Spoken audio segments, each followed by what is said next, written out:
4.1. Today we are going to talk about biomimicry. This is using nature as a model, or how biology can inspire engineering. I will give an example of an invention that was inspired by nature. The invention I've chosen is one of the most famous examples of biomimicry: velcro. This is the material that fastens or closes things such as shoes, clothes and bags. It's also used to attach objects to materials and keep them in place. The Swiss engineer George de Mestral invented velcro after observing something similar in nature. One day in the summer of 1948, de Mestral went for a walk in the countryside. When he got home, he noticed some seeds sticking to his coat. Figure 1 shows these seeds on some denim material. De Mestral took the seeds off his coat and examined them closely. He saw that there were very small hooks on the end of them. If you look at the inset in figure 1, you can see a close-up of one of the seeds and the hooks on it. These hooks attached themselves to anything with a loop, like fibre on clothes or animal hair. He noticed that the seeds stuck repeatedly, so he could remove the seed and stick it on again many times.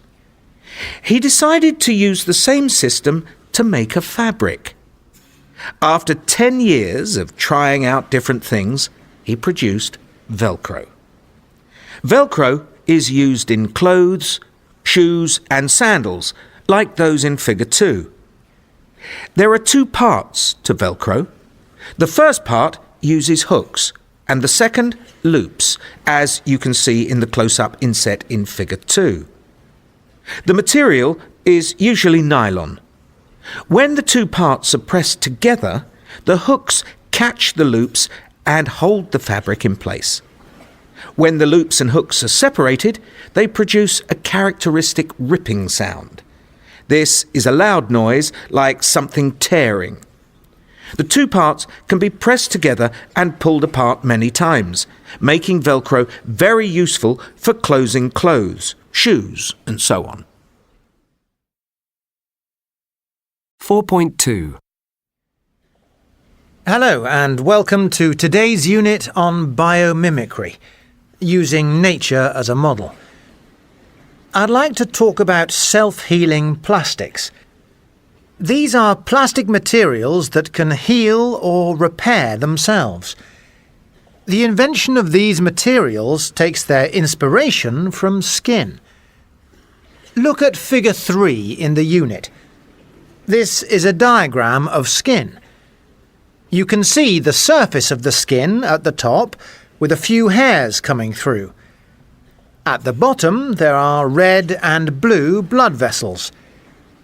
There is also a cut in the surface of the skin.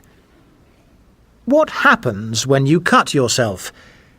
Well, your body heals or repairs itself when special blood cells move from the blood vessels to the cut. These cells stop the bleeding and start the healing or repairing process. A material has been developed that acts in the same way. The material is a composite. That is, it's made of different parts. If you look at figure 4 now, you can see this composite material. One part is fibres. These fibres, which contain resin, go horizontally and vertically through the material and are similar to blood vessels. When a hole forms in the surface of the material, the resin moves to the hole and blocks or closes it, and so it repairs the hole. This material can be used to cover the surface of different machines, like aeroplanes, and so improve their safety. 4.3. 1. This is the material that fastens or closes things. 2. He noticed that the seed stuck repeatedly, so he could remove the seed and stick it on again many times. 3. When the loops and hooks are separated, they produce a characteristic ripping sound. This is a loud noise, like something tearing. 4. What happens when you cut yourself? Your body heals or repairs the cut. 4.4. 1. Scientists are studying spider silk. This is the material that spiders make. 2. The silk is made up of polymers. These are long chains of connected molecules. 3. Lizards can walk up walls. How do they manage to adhere to or stick to the wall? 4. Energy-efficient processes, those that use less energy, are necessary today. 5. Many people talk about sustainable development. This aims to protect the environment for the future. 4.5. It's a really useful object. It's made of plastic and it's small, so it's quite light. It has a lot of faces, and each one is pentagonal in shape. In other words, it has 5 sides. In the middle of each face, there are 3 points for putting a plug into. Then there's a cable which is plugged into the wall. It's called an Eball multiplug adapter, and it's used to connect plugs from electronic devices to an electrical supply. It's great, and everyone should have one.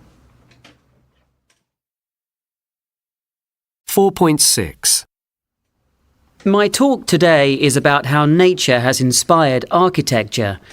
There are 2 parts to it. First of all, a description of a natural construction, which keeps a constant temperature. And secondly, how architects have copied this system and built a high-rise building with a similar cooling system. 4.7. There are 2 parts to it. First of all, a description of a natural construction, which keeps a constant temperature. And secondly, how architects have copied this system and built a high-rise building with a similar cooling system. 4.8. 1.